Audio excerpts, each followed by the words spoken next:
तो गाइस जो अगला क्वेश्चन है हमारे पास यहाँ पर आप देख सकते हो कूलाम के व्युत्क्रमण का नियम। तो इसका जो स्टेटमेंट है गाइस, किन्हीं दो ध्रुवों के मध्य लगने वाला बल उन ध्रुव के ध्रुव प्राबल्य के गुणनफल के अनुपाती और उनके बीच की दूरी के वर्ग के व्युत्क्रमानुपाती होता है। अब गाइस यहाँ पर जो शब्द आया हमारे पास ध्रुव प्राबल्य, ये होती है ध्रुव की शक्ति, मतलब ध्रुव कितना शक्तिशाली होता है उसको बोलते हैं ध्रुव प्राबल्य, या चुंबक जितना शक्तिशाली उसको उसकी प्रबलता बोलते हैं। तो गाइज इसके लिए हम एक छोटा सा डायग्राम ड्रा करते हैं ताकि जो हमारा कॉन्सेप्ट है वो क्लियर हो जाए। तो हम क्या करते हैं गाइज, एक डॉटेड लाइन लेते हैं और हम क्या करेंगे यहाँ पर, हमने जो पहला ध्रुव के लिए इसको मान लिया, इसका जो ध्रुव प्राबल्य है उसको मान लिया m1, और दूसरे के लिए हमने मान लिया m2। इसके बीच की दूरी को हमने मान लिया r, d मान सकते हैं हम, r मान सकते हैं, हमने यहाँ पर r मान लिया। अब देखिएगा गाइज ध्यान से, हम क्या करते हैं, इसका जो पहला स्टेटमेंट है, तो पहला स्टेटमेंट है जो बल होता है इनके मध्य लगने वाला बल, वो क्या होता है गाइस, इनके ध्रुव प्राबल्य के गुणनफल के अनुक्रमपाती होता है। मतलब इनका गुणनफल करते हैं, पहला का m और दूसरे का m2, तो m1 m2 इसके प्रोपोर्शनल में होता है। और दूसरा इसका जो बल होता है, इसके बीच की जो डिस्टेंस है इन दोनों के, इसके वर्ग के व्युत्क्रमानुपाती का अनुपाती, मतलब इनवर्स प्रोपोर्शनल होता है। तो यहाँ पर हमने कर दिया 1/r²। अब गाइस इसको हम चाहे तो समीकरण नंबर 1 दे सकते हैं, इसको दे सकते हैं हम समीकरण नंबर 2। तो हम लिखते हैं यहाँ पर समीकरण 1/2 से दोनों को मिला देते हैं गाइस हम, तो a प्रोपोर्शनल टू यहाँ पर m1 m2 अपान r², इसको हम ऐसा लिख सकते हैं। अब देखिएगा गाइस यहाँ पर f इक्वल टू, यहाँ पर हम एक नियतांक ले लेते हैं दैट इज k, और m1 m2 अपान क्या होगा r²। अब आगे देखिएगा गाइस, तो हम क्या करते हैं गाइस, जो हमारे पास सीजीएस पद्धति होती है,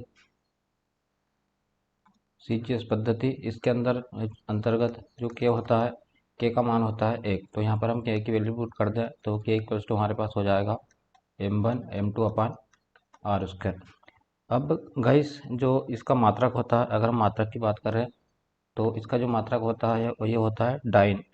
और अगर हम एम की एस पद्धति की बात करें तो जो हमारे पास एम की एस पद्धति होती है, इसके अंतर्गत जो के होता है गाइस, के का मान होता है हमारे पास म्यू अपान 4 पाई, ये होता है म्यू अपान 4 पाई।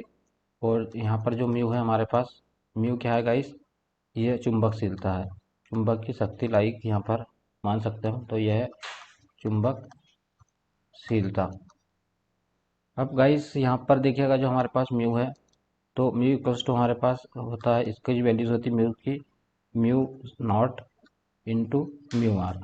अब गाइस जो म्यू नॉट होता है ये होता है निर्वात के लिए, निर्वात के लिए चुंबकशीलता, और जो म्यू आर होता है ये माध्यम के लिए चुंबकशीलता। सपोज कोई भी माध्यम हो सकता है हमारे पास, पानी हो सकता है या कोई और माध्यम हो सकता है, तो उसके लिए चुंबकशीलता होती है।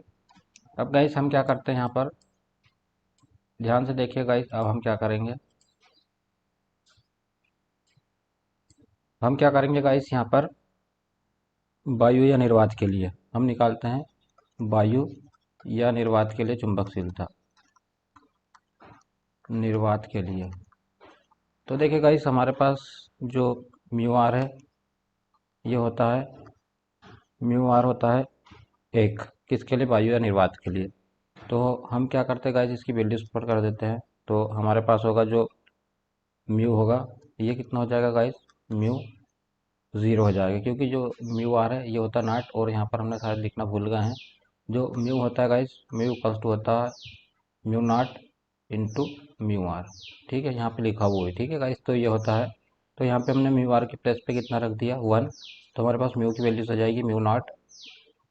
अब हम क्या करते हैं गाइस, इस वैल्यूज को पुट करते हैं यहाँ पर, तो हमने लिखा के इक्वल्स टू, हमने लिखा क्या लिखा, म्यू नॉट अपान 4 पाई, क्योंकि जो म्यू होता है गाइस, म्यू की वैल्यूज होती है mu nought into mu R, तो यहाँ पे हमने म्यू आर की जगह पर रखा 1, तो के की वैल्यू हमारे पास आ जाएगी म्यू नॉट अपान 4 पाई।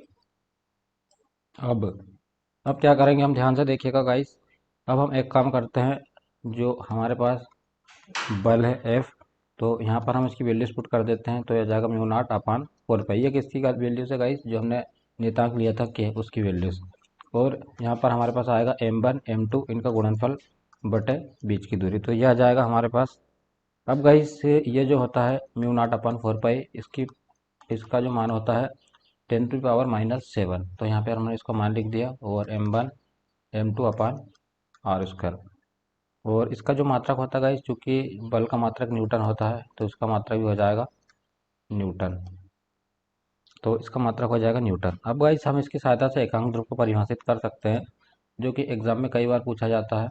तो ध्यान से देखिएगा, अब हम क्या करेंगे, हम जो एफ इक्वल्स टू हमने निकाला है, हम मान लेते हैं गाइस, यदि जो एफ है इसका मान होगा 10⁻⁻7, और जो हमारे पास है m1, सॉरी यहाँ पर m1 इक्वल टू m2 लिखना है, तो मैं इसको थोड़ा सा रफ कर देता हूँ।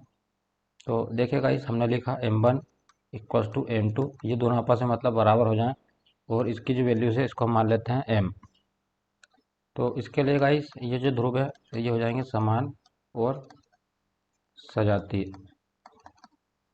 ठीक है, अब हम क्या करते हैं, यहाँ पर जो हमारे पास इसकी डिस्टेंस है d, सॉरी यहाँ पर डिस्टेंस को हमने r लिया, तो यहाँ पर हम r को क्या करेंगे, हम लिखेंगे r इक्वल टू हो जाए यहाँ पर 1 मीटर। तो इतना काम करना है गाइस हमको। अब हम क्या करेंगे, इसकी वैल्यूज पुट करेंगे।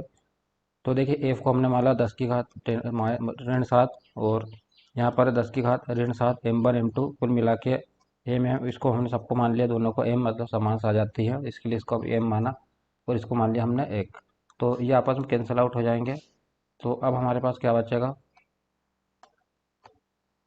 तो देखिए गाइस, अब हमारे पास यहाँ पर बचेगा, यहाँ पर बचेगा 1, और इनका गुणा करेंगे तो ये जाएगा एम स्क्वायर, और एक का कोई मीनिंग है नहीं, इसलिए इसको छोड़ देते हैं। तो जब हम एम की वैल्यूज निकालेंगे तो ये आ जाएगी +-1, रूट से बाहर आकर +-1 आ जाएगी। और अगर हम इसको परिभाषित करना चाहें तो हम कह सकते हैं वायु या निर्वात में रखे दो समान तथा सजातीय ध्रुव, वायु या निर्वात में रखे दो समान तथा सजातीय ध्रुव, समान तथा सजातीय ध्रुव, ये रहेगा इस समान और सजातीय ध्रुव जो वायु या निर्वात में रखे हैं। और इनके बीच की दूरी कितनी है गाइस, इनके बीच की दूरी है 1 मीटर। तो एक दूसरे को 10 की घात ऋण 7 न्यूटन बल से क्या करें, प्रतिकर्षित करें। प्रतिकर्षित क्यों करें गाइस, क्योंकि यहाँ पर समान और सजातीय ध्रुव हैं, तो प्रतिकर्षित करेंगे तो उसे क्या कहते हैं, उसे कहते हैं एकांक ध्रुव। Thanks for watching guys.